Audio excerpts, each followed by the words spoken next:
जय हिंद साथियों, आपका अपने यूट्यूब चैनल में हार्दिक स्वागत है।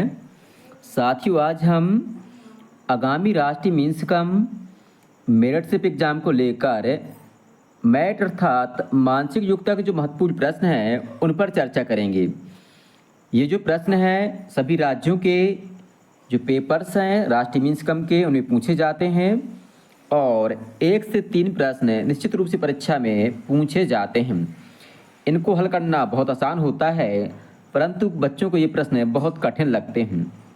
तो देखते हैं इस प्रश्न को हल करने का क्या तरीका है।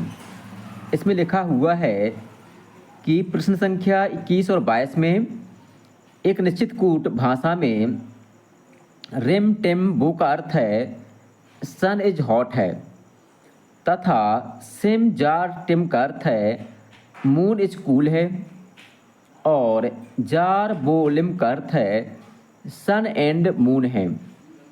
अब ये कूट भाषा में लिखे गए हैं शब्द, ये कूट भाषा है, ये इसका अर्थ है। इनके आधार पर हमें जो है जो प्रश्न संख्या 21 और 22 है उनके उत्तर बताने हैं। पहला प्रश्न है कि उस भाषा में जो शब्द एंड के लिए लिखा गया है वह कौन सा है। तो पहले हम इनका एनालिसिस कर लेते हैं।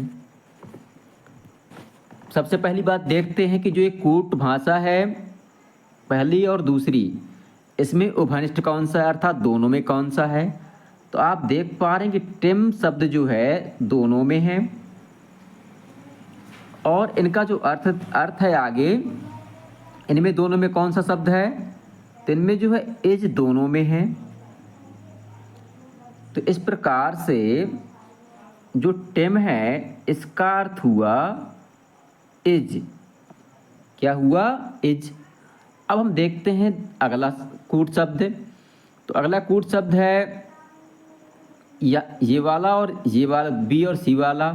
इसमें क्या है, जो जार है, जार दोनों में मिल रहा है, जार दोनों में मिल रहा है। और यहाँ दोनों में क्या मिल रहा है, तो यहाँ दोनों में मिल रहा है मून। यहाँ पर मून है, यहाँ पर मून है। तो इस प्रकार से जार का अर्थ हो गया, क्या हो गया, मून। अब और देख लेते हैं। अब जो पहली लाइन है और ये तीसरी लाइन है, मान लो यहाँ पर वो शब्द मिल रहा है, वो शब्द ये, और इन दोनों में मिल रहा है सन शब्द। तो इस प्रकार से जो वो शब्द है या कहें ऐसे बीओ लिखा हुआ है, इसका अर्थ हुआ सन। हमारे पास 3 शब्द आ गए, 3 मतलब अक्षरों के अर्थ आ गए। टिम का अर्थ होता है एज, जार का अर्थ होता है मून और वो का अर्थ होता है सन। अब यहाँ बचा सिम, दूसरे को देखते हैं क्या बचा, सिम। सिम का अर्थ क्या निकलेगा, यहाँ कूल बचा। तो सिम का अर्थ निकला यहाँ दूसरी लाइन से कूल।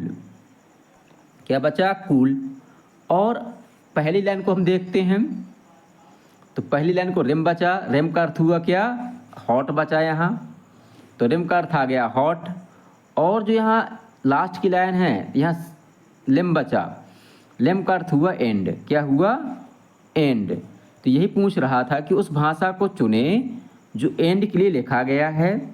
तो एंड के लिए लिखा गया है लिम, अर्थात दूसरा ऑप्शन हमारा सही होगा। अगला प्रश्न है कूल के लिए हमें बताना है कि कूल के लिए क्या लिखा गया है। फिर से देख लेते हैं, कूल कहाँ लिखा हुआ है, यहाँ पर लिखा हुआ है।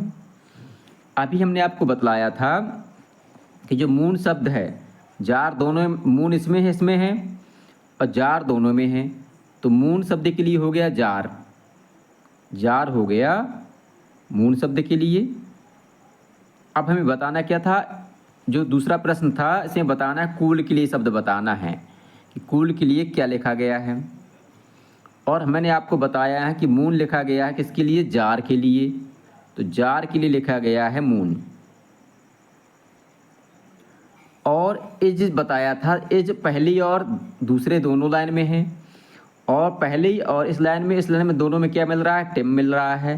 तो इज हो गया टिम के लिए, यानी कि टिम हो गया किसके लिए, एच के लिए। अब यहाँ से क्या बचा, यहाँ से बचा कूल।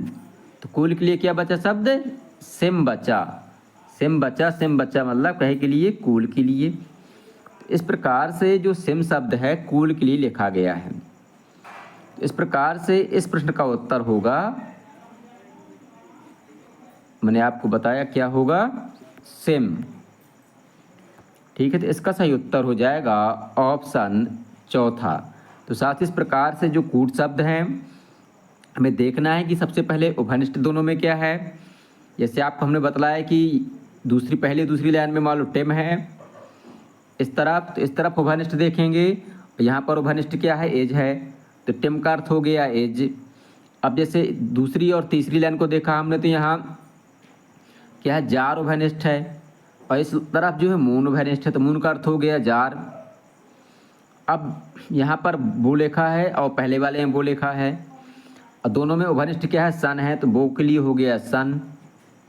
और जो बचा है लिम बचा, तो लिम के लिए हो जाएगा क्या, ये एंड के लिए हो गया। और यहाँ रिम बचा, रिम हो गया हॉट के लिए, और सिम हो गया कूल के लिए। इस प्रकार से इनका एनालिसिस करना है, और जो परीक्षा में सवाल पूछे जाते हैं उनके उत्तर हमें देने हैं। आशा है कि आपको सवाल समझ में आ गया होगा। सवाल समझ में आया हो तो वीडियो को लाइक करें, अपने साथियों के साथ शेयर करें, और हमारे चैनल को सब्सक्राइब करना बिल्कुल भी ना भूलें, ताकि आगे आने वाला वीडियो आपको समय से मिल सके और आपकी तैयारी बहुत अच्छे से हो सके। बहुत बहुत धन्यवाद।